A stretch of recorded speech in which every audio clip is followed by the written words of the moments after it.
Hey guys, it's your man James here, aka Sequential Treasures. Going to do something a little different here today. I'm going to do a little bit of comic book reviewing. This all comes about because your boy Zach, aka Richard C. Myers, aka formerly Diversity in Comics, had a few words a little while ago about how he doesn't see people doing a lot of comic book reviews on YouTube anymore. So, as some of you may or may not know, I have a bit of a pedigree with doing comic book reviews. I was doing them from 1998 to about 2008. Worked on several different websites at the time and did reviews over those years. In fact, to prove it, got this right here. My Batman Illustrated Volume 2 by Neil Adams, which, if you can see right here on the back, there I am. A pull quote. A pull quote from one of the reviews I had written for one of the sites. So, even as far back as back in December, I was doing some stuff on Facebook, writing reviews for some comics. But I kind of stopped because it was just very time intensive doing all the writing for reviews. So maybe perhaps video reviews is an easier way to go. So that's what I'm going to do here, and I'm going to do some reviews here for you. Probably what you're going to see more of is older comics, because I don't buy a lot of new stuff anymore, because it's mostly junk. Let's just face the facts. Even your boy Zach knows how bad this stuff is. So you're going to see probably a lot of older stuff, but I'll try to mix in some new once in a while. And so to get things kicked off, I figured we'd start out with something new. We got here Batman Beyond number 40 by Dan Jurgens, Chen, and Sean Parsons. And let's just take a moment here and drink in this incredible cover by artist Francis Manapul. I really like the way he designed this.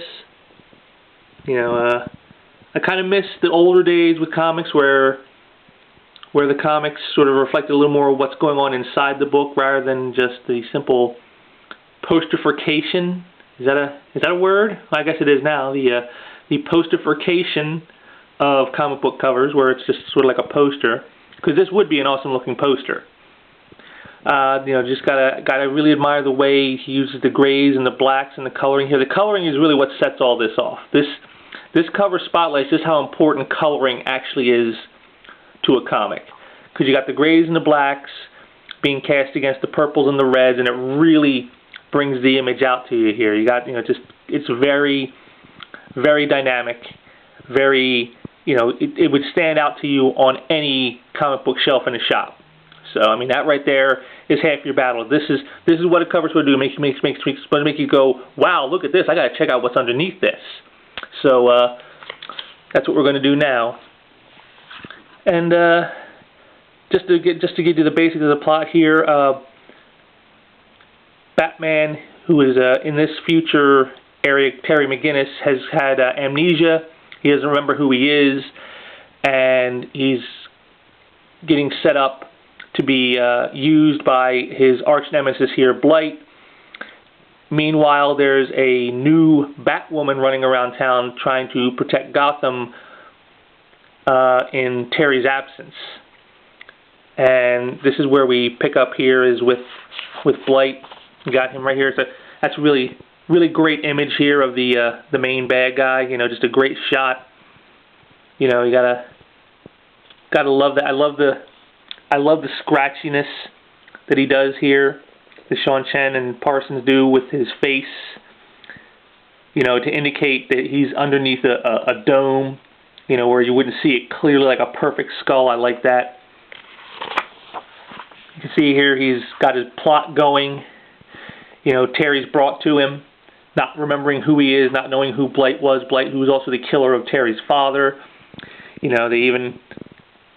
even go right here, he goes into it, incredible. He really doesn't know what? He's Warren McGinnis' son, Terry, and that you killed you had his father killed? No.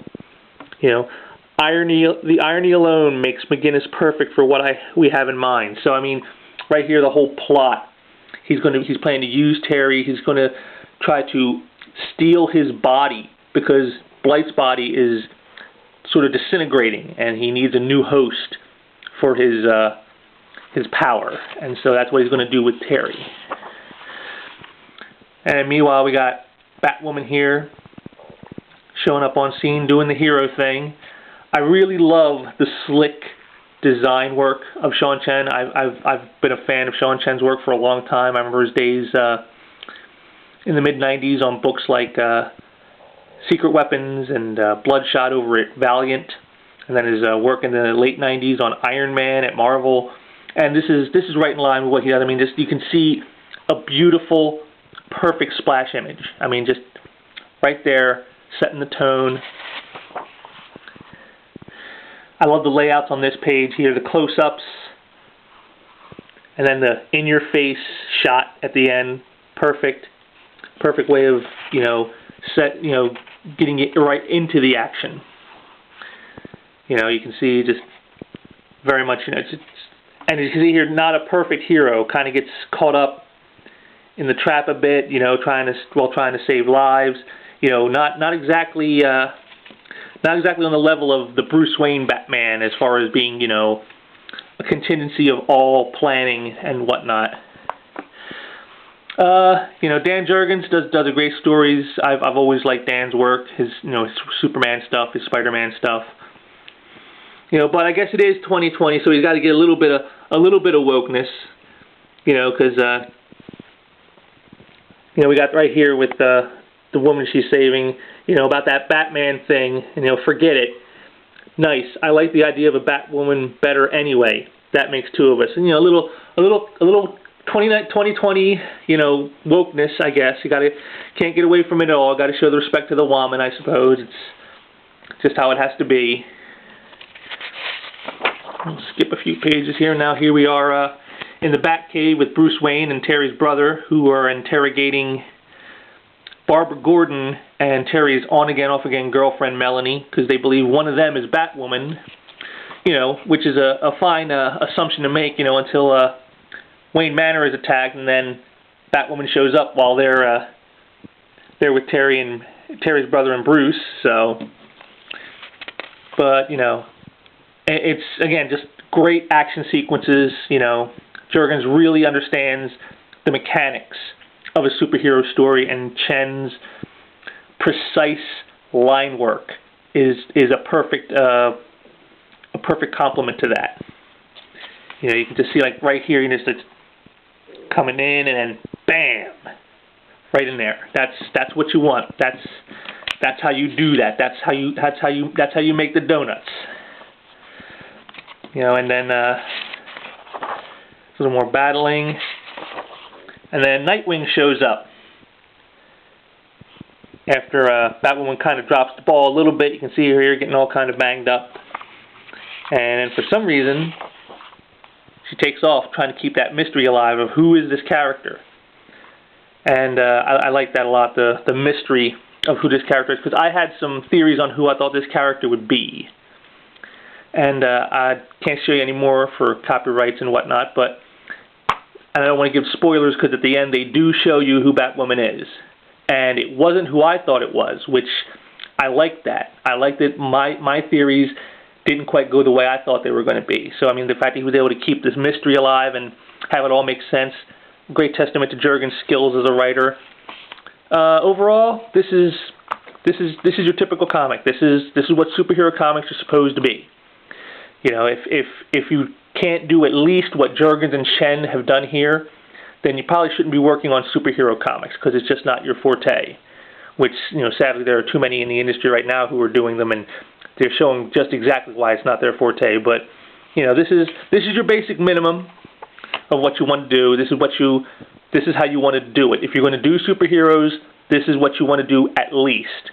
So on a rating scale, say 10 points, I give this about a 6.5. Very solid, competent effort. A typical example of what superhero comics, at least historically, have always been. So, is it a recommend? Yeah, I'd recommend it. I'd recommend it to you.